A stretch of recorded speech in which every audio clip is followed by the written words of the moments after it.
So my dear student, next question हमारे पास में क्वेश्चन नंबर 20 फिर से 2 मार्क का क्वेश्चन है और यहाँ पर हिटिंग इफेक्ट ऑफ करंट से रिलेटेड हमारे पास क्वेश्चन है। क्वेश्चन में गिवन है heating element using nichrome connected to a 230 volt supply drawn an initial current 3.2 ampere which settle after few seconds to steady value 2.8 ampere. What is the steady temperature of heating element if the room temperature is 27 degrees Celsius? Okay, temperature coefficient resistance of nichrome is 1.70 into 10 raised to power minus 4 पर degree Celsius, ऐसा given है question में।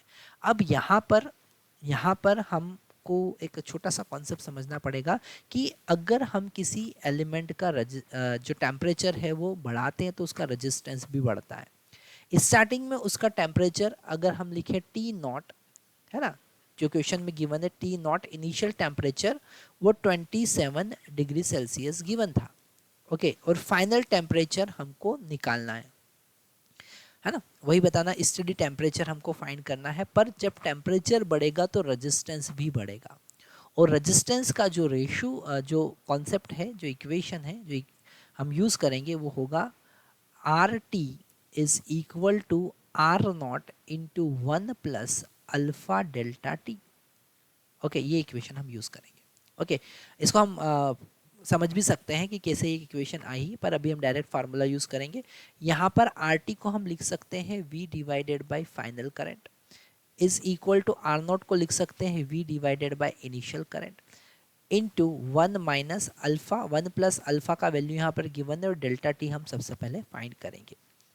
We से we तो यहाँ पर cancel हो जाएगा क्योंकि 230 वोल्ट हमने अप्लाई किया है ना, तो पोटेंशियल तो कांस्टेंट है। तो 1 डिवाइडेड बाय फाइनल करंट कितना है, फाइनल करंट है 2.8, तो यहाँ पर 2.8 का वैल्यू पुट करेंगे is equal to initial current 1 divided by initial current यहाँ पर कितना गिवन है, इनिशियल करंट यहाँ पर गिवन है 3/2 3.2 सॉरी 3.2 1 प्लस अल्फा, अल्फा का वैल्यू यहाँ पर 1.70 into 10 raise to power minus 4 और डेल्टा टी हमको फाइंड करना है। ठीक है, इस 3.2 का अगर अंदर मल्टीप्लाई करें तो 3.2 डिवाइडेड बाई 2.8। ओके, और ये 4 से इजीली कैंसिल हो जाएगा, बचेगा 1 plus 1.7 into 10 raise to power minus 4 into delta T, है ना। तो यहाँ पर इसको कैंसिल करेंगे 4 से, तो 4 8 जा और 4 7 जा, और ये -1 इधर आ जाएगा, है ना। तो हमको मिलेगा 1.7 into 10 raise to power minus 14 into delta T as it is. Okay, ये कितना हो जाएगा 1/7, है ना। आगे इसको अगर हम सॉल्व करेंगे, आगे सॉल्व करते हैं तो यहाँ पर मिलेगा 1/7 इंटू, फिर इसका डिवाइड कर देंगे तो ये हो जाएगा 1.7, और ये 10 रेज़ टू पावर माइनस 4 है तो ऊपर यहाँ पर 10 रेज़ टू पावर प्लस 4 हो जाएगा और इज इक्वल टू मिलेगा डेल्टा टी, है ना। तो यहाँ पर थोड़ा सा इसका कैलकुलेशन को हमको सॉल्व करना पड़ेगा। ठीक है, यहाँ पर हमको देखना पड़ेगा कि इसकी वैल्यू कितनी आ रही है। तो अगर हम इसका वैल्यू देखें, मतलब कि हम 10,000 को, है ना, 10,000 को डिवाइड करते हैं 7 से और डिवाइड करते हैं 1.7 से, तो हमको वैल्यू मिलता है 840, है ना। यहाँ पर इसका वैल्यू जब आप कैलकुलेट करेंगे तो कितना आएगा 840।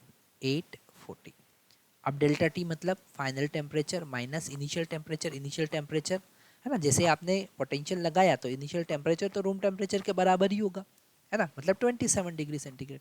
तो 27 इज इक्वल टू 840। तो टी इज इक्वल टू कितना आया 840 प्लस 840 प्लस 27। इसको आगे सॉल्व करते हैं तो t इज इक्वल टू ये 7 हो जाएगा, ये 6 हो जाएगा और ये 8 हो जाएगा degree Celsius. So that is the final temperature of filament. Okay, तो यहाँ पर हमने हीटिंग इफेक्ट का कॉन्सेप्ट यूज़ किया। Thank you.